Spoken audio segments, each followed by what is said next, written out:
નમસ્કાર, આપ જોઈ રહ્યા છો લખત ન્યૂઝ અપડેટ ચેનલ। તમામ સમાચાર અને અપડેટ મેળવવા માટે ચેનલને સબસ્ક્રાઇબ કરો અને બેલ આઇકન પર ક્લિક કરો જેથી તમામ સમાચાર અને અપડેટ તમને મળી રહે। લખત તાલુકાના 5 પરીક્ષા કેન્દ્ર ઉપર ધોરણ 8ના વિદ્યાર્થીઓ માટે જ્ઞાન સાધના પરીક્ષાનું આયોજન કરવામાં આવ્યું। ડેરવાડા ગામની વિદ્યાર્થીનીએ સ્કોલરશિપ માટે સ્પર્ધાત્મક પરીક્ષાનું આયોજન કરવામાં આવતા સરકારશ્રીનો આભાર માન્યો।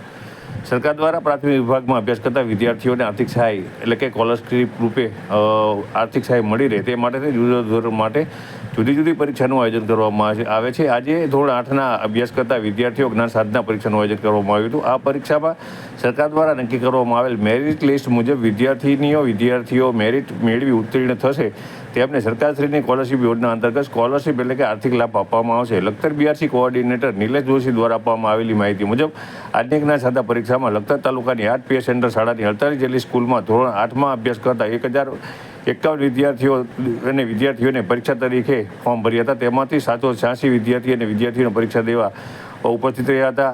ત્યારે 265 પરીક્ષાર્થીઓ છે તેઓ આજે પરીક્ષા કેન્દ્ર પર ઉપસ્થિત રહ્યા નહોતા। આમ 74.78% વિદ્યાર્થી અને વિદ્યાર્થીનીઓ દ્વારા આ પરીક્ષા આપવામાં આવી હતી। જે મેરિટમાં આવશે તેમને તમામને સ્કોલરશિપ આપવામાં આવશે। આજ રોજ 30/3/2024ના રોજ સરજી હાઈસ્કૂલ ખાતે જ્ઞાન સાધના મેરિટની પરીક્ષા હતી। આજે અમે પરીક્ષા દઈ સરકાર તરફનો અમે ખૂબ ખૂબ આભાર માનીએ કે આવી પરીક્ષા આપે અને મેરિટમાં જો આપણું નામ આવે તો આપણાને પરીક્ષામાં સ્કોલરશિપ મળી શકે। તો આવી યોજના ફરીથી આવે, બીજાને પણ લાભ મળે તેવો સરકાર તરફથી વિનંતી। સરકારનો ખૂબ ખૂબ આભાર હું મારા અને મારા પરિવાર તરફથી માનું છું।